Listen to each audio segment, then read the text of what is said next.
All right, so this next formation is going to be really quick. It's going to be the Y off trips. The reason I actually threw this in is because of this play right here, which is the RPO read Y flat. This is a very devastating RPO that they haven't patched in the game. And if you don't have good defense, you can give up some pretty cheap yards. So I included this in, and you also have basically the throw off the left. You've got an inside zone off of it. I also threw in this play, which is going to be the motion counter Y. This allows us double blocking. It's kind of a power type run. So this is actually a really good play.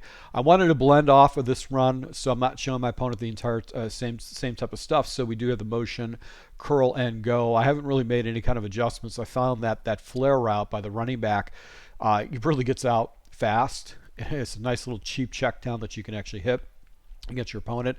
And then we have the motion stick nod that I like to go ahead and do a quick audible. Gives me a nice little inside whip route. I got a release route that I can throw in. Now I'm going to be audibling to this from another formation, so I'm going to go ahead and show you what I'm looking at. I'm going to go ahead and do random plays. So first and foremost, this is the play you want to take a look at. I built this formation just for this particular play right here.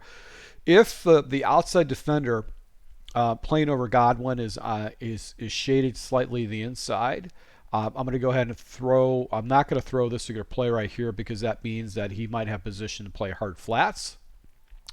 But if he's outside, then he's going to get picked up in the blitz. So you can see how he's lined up perfectly or on the outside shade of Godwin.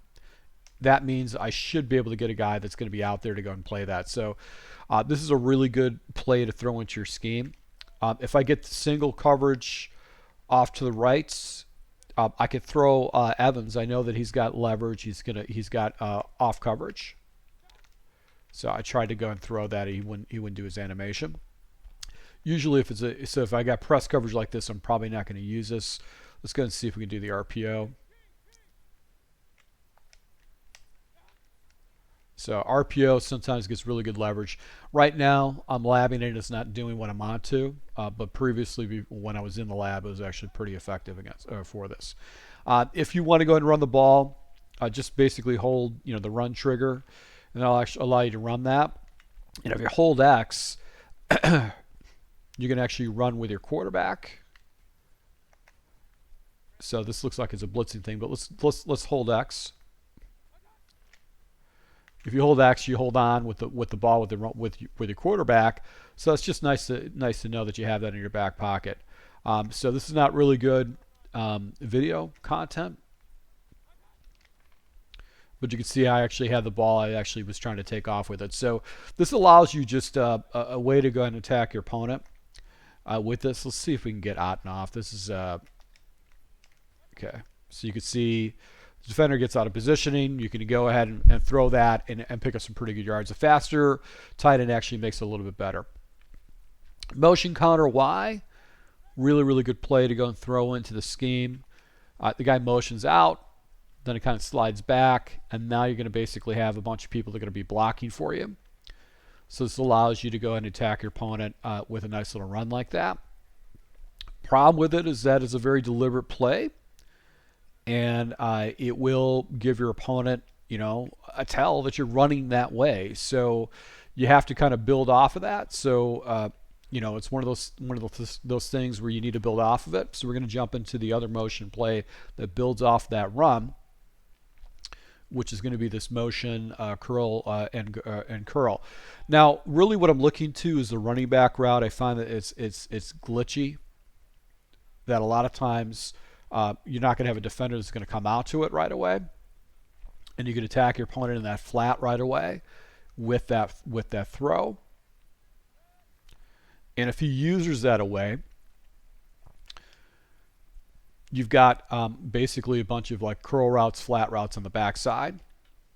So threw that a little bit late. The defender was in the area. I could have went to the other flat. So what this particular play does is it really stretches your opponent horizontally because you've got a route that shoots out by the tight end, and you got a route that shoots out by the running back.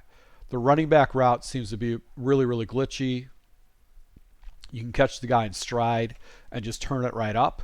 So unless he's playing hard flats, it's just a really good play to go and use.